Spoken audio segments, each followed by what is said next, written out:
Hello! Welcome back to another exciting episode of Fluent Talk Studio. I am Mia, and I am absolutely bursting with energy today. And I am Leo. It is wonderful to be here with you all. You've certainly seemed very happy today, Mia. Did something special happen? Oh, yes, Leo. I just watched a travel documentary about the world. It was amazing. But honestly, it was also a little bit confusing. Confusing? Why do you say that? Well, the people in the video were doing such strange things. In one country, they were eating with their hands. In another country, they were sleeping in the middle of the day. And in another place, they were throwing colors at each other. The world is so crazy, Leo. It isn't crazy, Mia. It's just diverse. What you are describing is something we call culture shock. Culture shock? That sounds like a medical problem. Is it dangerous? No, not at all. Culture shock is just a feeling. It is the feeling of confusion or surprise when you experience a culture that is different from your own. It happens to everyone when they travel. I see. But Leo, we are here to learn English, right? Why do we need to talk about culture? Can't we just learn grammar and vocabulary? That is a great question, Mia. But think of it this way. English is like a car. It helps you move forward. But culture is the map. Ooh, I like that. So English is the car and culture is the map. Exactly. You can have a fast car, meaning you speak perfect English, but if you don't have the map, you will get lost. You might say the right words, but do the wrong thing, and that can make you seem rude, even if you're trying to be nice. Oh no, I never want to be rude. I want to be polite and make friends everywhere. I know you do, Mia. That is why today we are going to explore the fascinating world of culture. We aren't just going to list countries. We are going to look at the do's and don'ts of the world. We will talk about greetings, food, time, and even shoes. Shoes? Really? Okay, now I am very curious. Yes, even shoes have rules. Are you ready to start this journey? I was born ready, Leo. Let's go. All right, to kick things off, let's talk about the very first thing you do when you meet someone. Let's talk about greetings. Oh, greetings. That's easy. You just say hello, right? Piece of cake. Well, saying hello is easy, but what do you do with your body? Do you shake hands, do you hug, or do you just stand there? Oh my goodness, Leo, you just reminded me of a terrible story. A few months ago, I met a friend from France. I put out my hand to shake his hand, but he leaned his face very close to mine. Oh, and what did you do? I was scared. I thought he was going to kiss me on the lips, so I jumped back and hit a table. It was so embarrassing. He looked very confused. Oh, poor Mia. That is a perfect example of a cultural misunderstanding. You expected a handshake, but he was going for la bise. La bise? Is that a type of cheese? No, Mia. La bise is the French custom of kissing on the cheeks to say hello. It is very normal in France and many parts of Europe. It isn't romantic, it's just friendly. Really? Just friendly? But it feels so close. It is close, and that brings us to our first major difference, personal space. Personal space? Like my own bubble? Exactly. Imagine everyone has an invisible bubble around them. In some cultures, like in North America or Northern Europe, that bubble is big. We like to keep our distance, usually about an arm's length away. Yes, I like my big bubble. Don't pop my bubble. But in other cultures, like in South America, Southern Europe, or the Middle East, that bubble is very small. People stand closer, they touch your arm when they talk, and yes, they might kiss your cheek to say hello. So, my French friend wasn't trying to be weird? He was just being French? Precisely. But let's look at the opposite side. What if you go to Japan? Do you think they want a kiss on the cheek? Mm, I saw an anime that they bow. Is that right? You are absolutely right. In Japan and also in Korea, bowing is the standard way to greet someone. It is a sign of deep respect. And notice the difference, Mia. There is no touching. No touching at all? Wow, that's great for people who are afraid of germs. That is one benefit. But culturally, it shows that you respect the other person's personal space. The lower you bow, the more respect you show. Okay, so France equals kissing, Japan equals bowing. What about the USA or Germany? I usually just wave my hand. Waving is fine for friends, but in a professional setting or when you meet someone for the first time, you need to master the handshake. And not just any handshake, Mia. It must be a firm handshake. Firm? You mean strong, like I'm trying to crush their hand? No, no, please don't crush anyone's bones. A firm handshake means you hold their hand confidently, look them in the eye, and shake 2 or 3 times. It shows confidence. I see. Confidence, eye contact. Got it. Exactly. If your hand is too loose or weak, we call that a dead fish handshake. Nobody likes a dead fish, Mia. It feels unpleasant. Ew. Dead fish, that's a funny idiom. I'll remember that. No dead fish hands for me.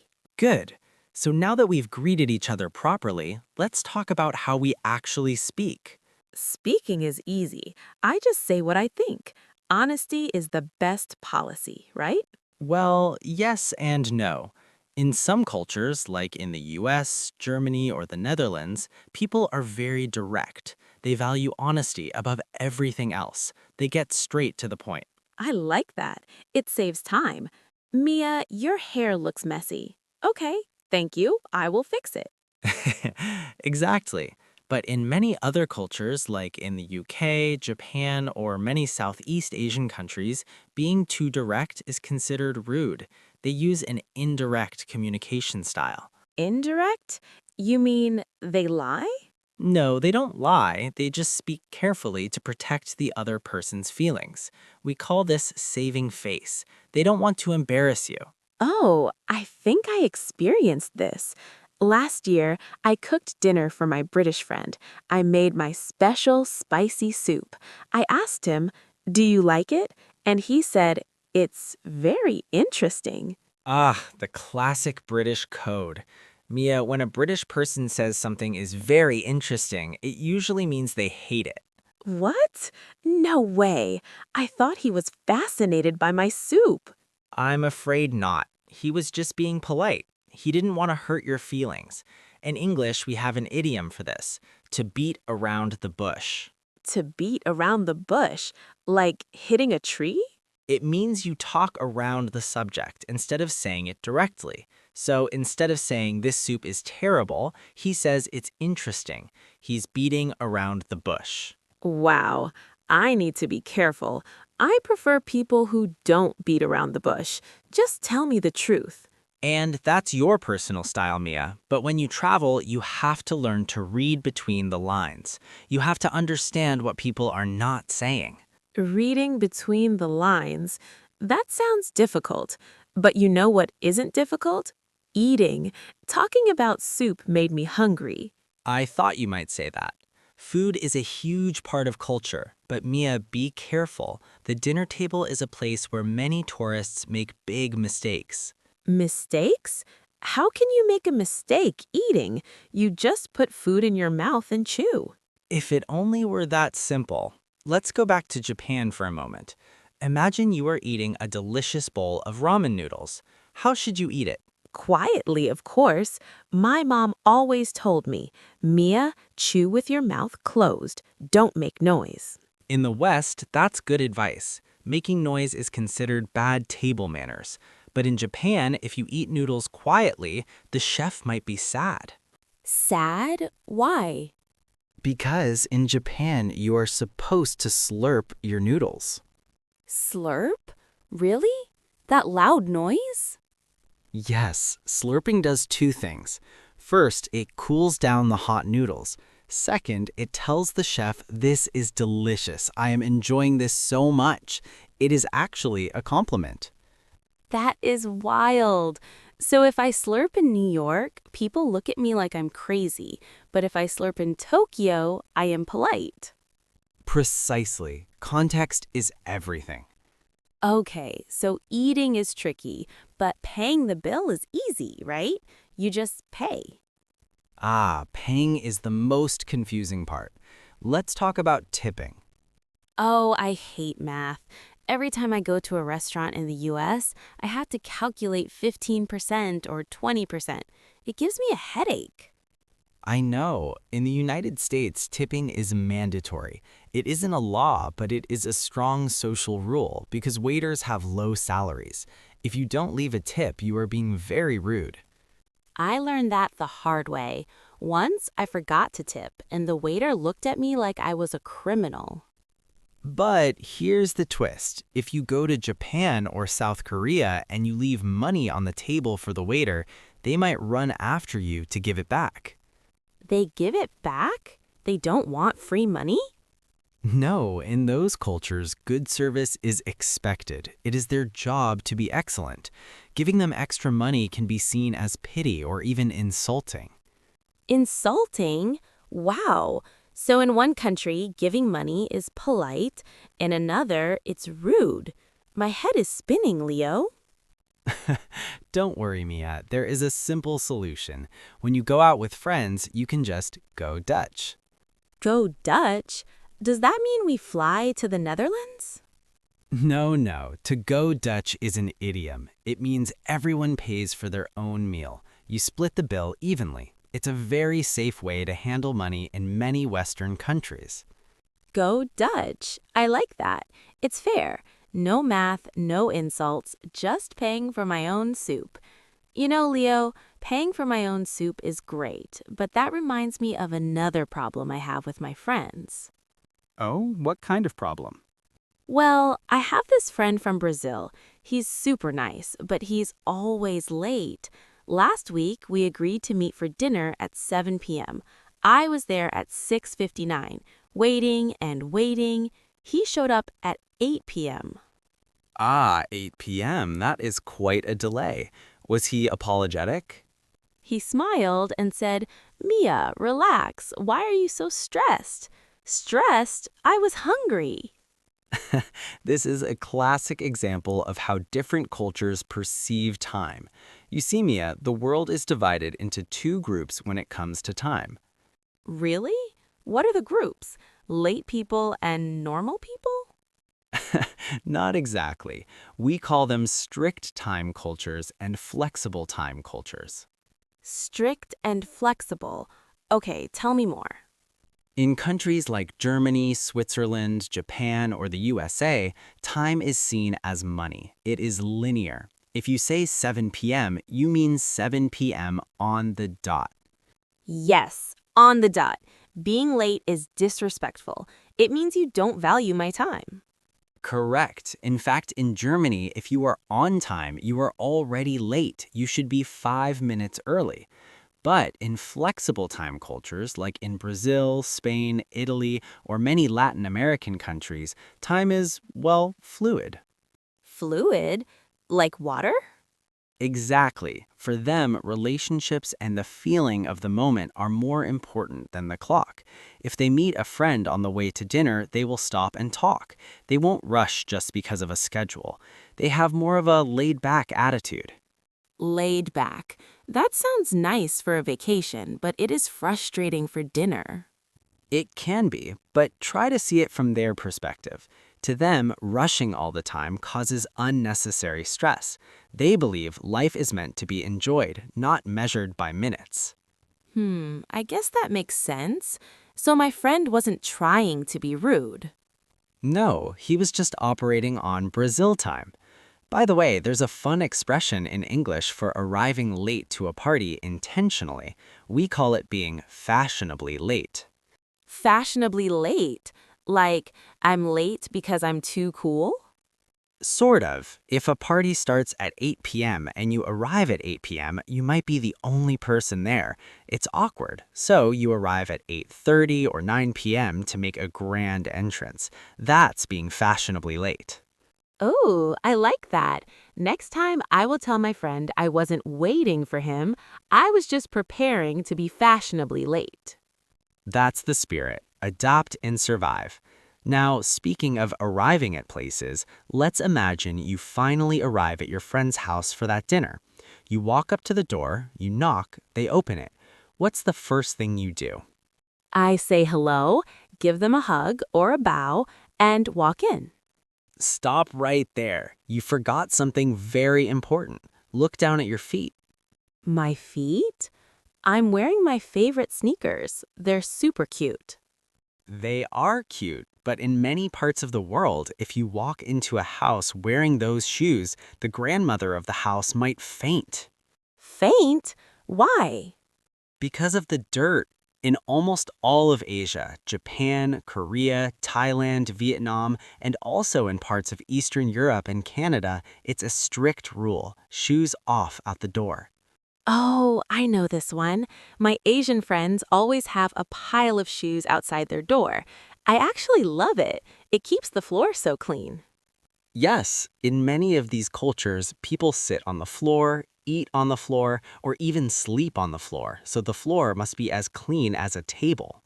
That makes total sense. But Leo, I watch a lot of American movies, and in the movies, the characters jump onto their bed wearing shoes. Why do they do that? It drives me crazy. You're not alone, Mia. Many people find that shocking. In the USA, UK, or parts of Southern Europe, it's generally acceptable to keep your shoes on inside the house. But the germs, the mud. I know, but often floors are carpeted or the streets are relatively clean or it's just a habit. However, even in shoes-on cultures, it is polite to ask. When you enter, you should say, "Should I take off my shoes?" That is a good phrase. Should I take off my shoes? Simple and polite. Exactly. And usually the host will say, "Oh no, don't worry, come on in." Or they might say, "Yes, please." And what if I have holes in my socks? That would be embarrassing. That is a risk you have to take. So, lesson learned, always wear clean socks when you travel. Noted. Clean socks always. Also, when you visit someone's home, the host might use a very common idiom to make you feel comfortable. They will say, "Make yourself at home." Make yourself at home. Does that mean I can open their fridge and eat their ice cream? Not exactly. It means relax and feel comfortable, but don't be too comfortable. Don't put your feet on the table and definitely don't eat all the ice cream without asking. Got it. Relax, but don't be a monster. Relax, but don't be a monster. That's actually great advice for our next topic, public behavior, how we act when we're out on the street or on a train. Oh, trains. I love trains. But Mia, I noticed something strange. In my country, the bus is loud. Everyone talks, laughs, listens to music. But I saw a video of a train in Japan and it was silent, like a library. Yes, that silence is golden in Japan. Talking loudly on your phone on public transport is considered extremely rude. It disturbs the public harmony. Wow, so if my phone rings, everyone will stare at me? They will stare and they will judge you silently. In Japan and parts of Northern Europe, people value privacy and quiet in public spaces. But if you go to Italy or Spain, Let me guess. It's a party? well, maybe not a party, but it is much livelier. Talking loudly, using hand gestures, laughing. It shows you are passionate and full of life. Noise isn't bad there, it's just energy. I think I'm a mix. I like quiet mornings, but loud afternoons. That is fair. But there is one public behavior that the British take very, very seriously. Do you know what it is? Drinking tea? Close, but no. It is queuing. Queuing? You mean standing in line? Yes. In the UK, forming an orderly line or a queue is almost a religion. If you try to jump the queue or cut in line, people will be very angry. Jump the queue like a kangaroo? Jumping the queue means pushing in front of other people who are waiting before you. Never, ever do that in England, Mia. They might not shout at you, but they will tut at you. They will tut? What is that? It's a sound made with the tongue and teeth. It means they disapprove. It's the sound of British disappointment. Oh no, the sound of disappointment? That is worse than shouting. I promise I will always stand in line. Good girl. First come, first served. That is the rule. First come, first served. That is a good rule, fair and square. But Leo, rules are one thing.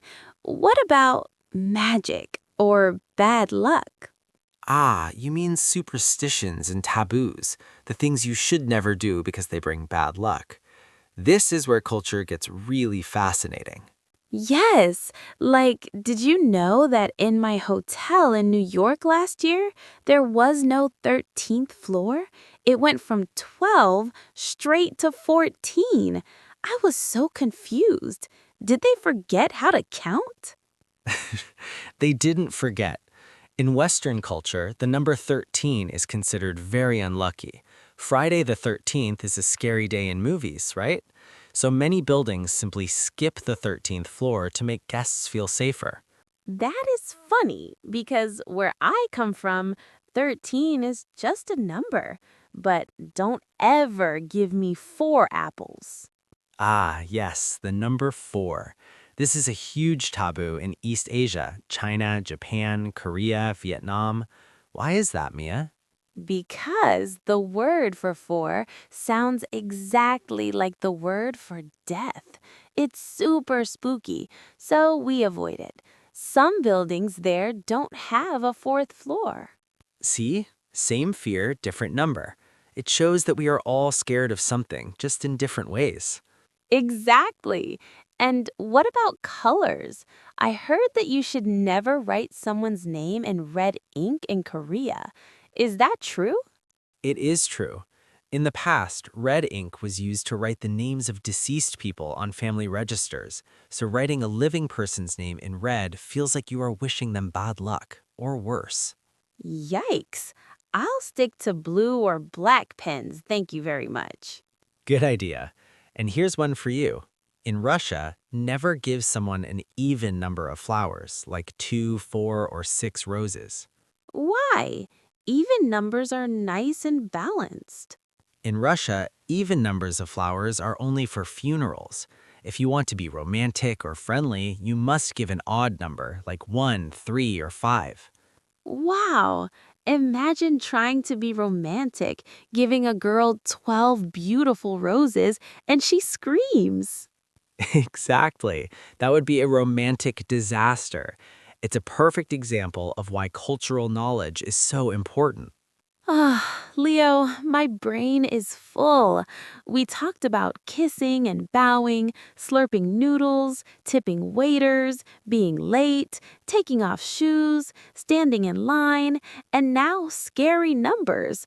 The world is so complicated. How am I ever going to remember all of this? It is a lot, Mia, but don't worry. You don't need to memorize a textbook. You just need to remember one golden rule. Ooh, a golden rule. Tell me, is it secret? Not at all. The rule is observe and respect. Observe and respect. Yes, when you travel, don't just act, watch. Look at what the locals are doing. If they are quiet, be quiet. If they take off their shoes, take yours off. Copycat. I could do that. Exactly. And remember that idiom we learned earlier. When in Rome, do as the Romans do. Perfect. That is the key to being a global citizen. It doesn't mean you have to change who you are. It just means you're polite enough to adopt. That is beautiful, Leo. I feel much more confident now. I'm ready to travel. And I'll bring my clean socks. Clean socks and an open mind. That's all you need. Well, everyone, we hope you enjoyed this trip around the world with us today. We certainly covered a lot of ground. Now, we want to hear from you. What is the most surprising cultural fact about your country?